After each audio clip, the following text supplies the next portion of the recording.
नमस्ते। Last lecture में हमारा सिर्फ एक टॉपिक बाकी रह गया था, सुनामी, जो कि बहुत छोटा टॉपिक है। आज हमारा चैप्टर कंप्लीट हो जाएगा। तो सुनामी किसे कहते हैं? यानी कि पानी का तेज दहाड़, बहुत सारी लहरें पानी की एक साथ आना, जिसकी वजह से बहुत सारा नुकसान होता है।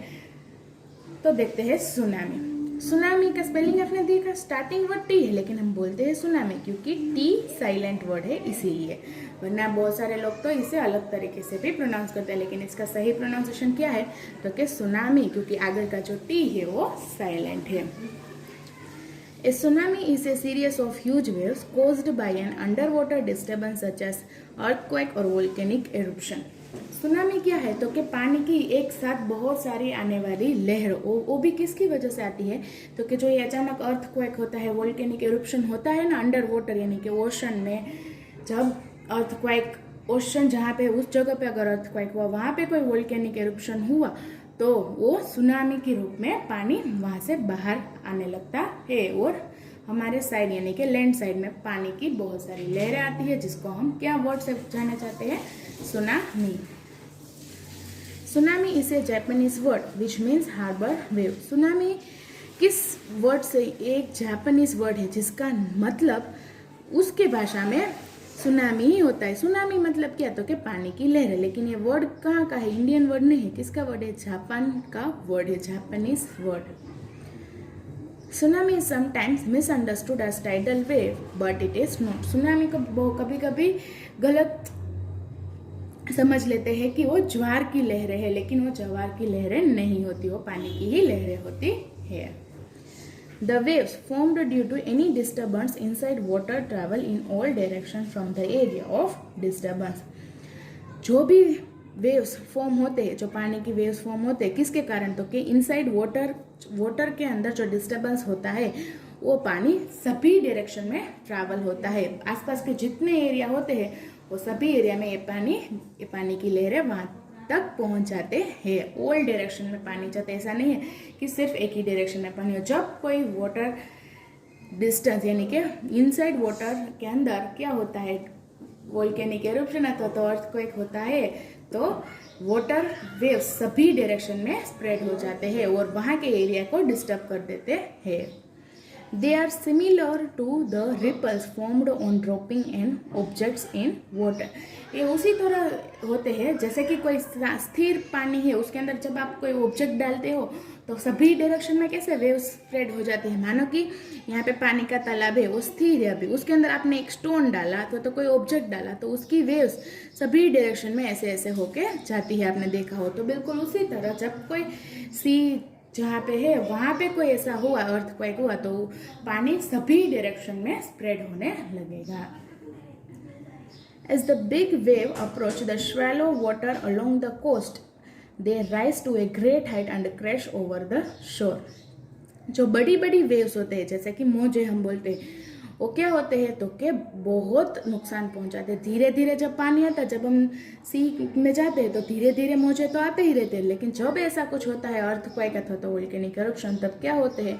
तो कि उनकी हाइट बढ़ जाती है, और जितने उनकी हाइट बढ़ेगी उतना उनका फोर्स भी ज़्यादा होगा। और जैसे कि यहाँ पे दिखाया गया है, देखो कितनी हाइट में जाएंगे तो कितनी बिल्डिंग्स ऊंची होगी तो वहाँ तक भी पहुँच जाएंगे।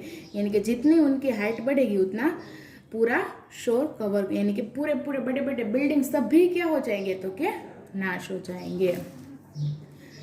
They can be as high as 100 feet. वो कितने हाइट तक ऊंचे हो सकते? तो क्या 100 फीट तक के भी ऊंचे मोजे आ सकते हैं। Tsunami have incredible energy because of great volume of water which they carry along. Tsunami की एनर्जी ज़्यादा होती है क्योंकि वाटर का वॉल्यूम ज़्यादा होता है। जो पानी के साथ जो पानी आता है उसका वॉल्यूम ज़्यादा होता है, इसलिए उसकी एनर्जी भी ज़्यादा होती है। इसीलिए जब पानी आता है तो क्या होता है, नीचे की सोइल जो होती है वो वहाँ से दूसरी जगह मूव हो जाती है और बिल्डिंग्स जो होते हैं वो गिर जाते हैं। वरना पानी की वजह से बिल्डिंग को नुकसानी नहीं होगी, लेकिन नुकसानी कहाँ होती है? तो कि जिसके ऊपर वो बिल्डिंग खड़ी है, जिस सॉइल के ऊपर खड़ी है, वहाँ का सॉइल क्या हो जाएगा? वहाँ से वॉश ऑफ हो जाएगा, तो बिल्डिंग नीचे गिर जाएगी क्योंकि उसका वॉल्यूम ज़्यादा होता है। A tsunami brings waves of destruction which are capable of killing thousands of residents along the coast. Tsunami की जो लहरें होती है वो बहुत सारा डिस्ट्रक्शन यानी कि बहुत नुकसान पहुंचाते हैं, बहुत सारा बिल्डिंग्स को नुकसान हो, thousands of residents along the coast, बहुत सारे घर हो, बिल्डिंग्स हो, जिस जगह पे सुनामी होती है वहाँ पे बहुत सारा नुकसान होता है. When a tsunami strikes populated coastline, it destroys the entire town or village. जब कोई सुनामी जहाँ पे ज़्यादा लोग रहते हैं वहाँ पे अगर ये सुनामी टकराई तो वहाँ पे पूरा का पूरा गांव, पूरा का पूरा टाउन हो तो पूरा क्या हो जाएगा, तो कि नाश हो जाएगा. At many places, tsunami warning centers have been established to timely inform the people living in coastal area.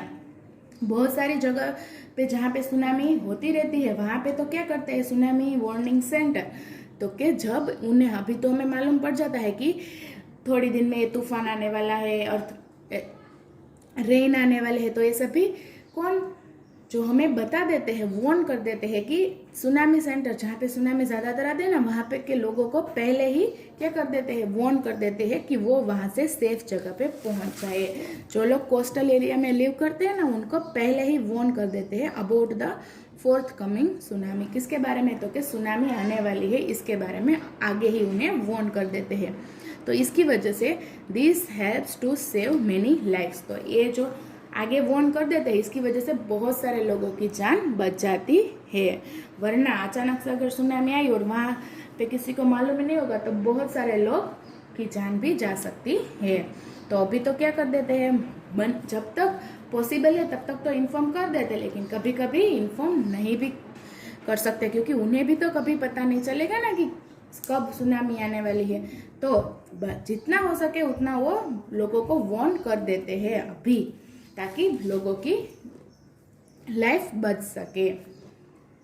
तो यहाँ पे हमारा चैप्टर कंप्लीट हुआ है. इस चैप्टर में हमने बहुत सारे नेचुरल डिजास्टर के बारे में पढ़ा, अर्थक्वेक हो, वोल्केनो हो, सुनामी है, ऐसे बहुत सारे नेचुरल डिजास्टर के बारे में पढ़ा. जो नेचुरली होते हैं उसको कोई फॉर्म नहीं करते, वो सब नेचुरली होने वाले डिजास्टर है. तो यहाँ पे हमारा चैप्टर कंप्लीट होता है. आपका होमवर्क क्या है, तो क्या आज की इस चैप्टर की एक्सरसाइज को अपनी फेयर बुक में लिखना है और फोटो सेंड करना है. ठीक है, एक्सरसाइज की फोटो मैं आपको भेज दूंगी. नमस्ते.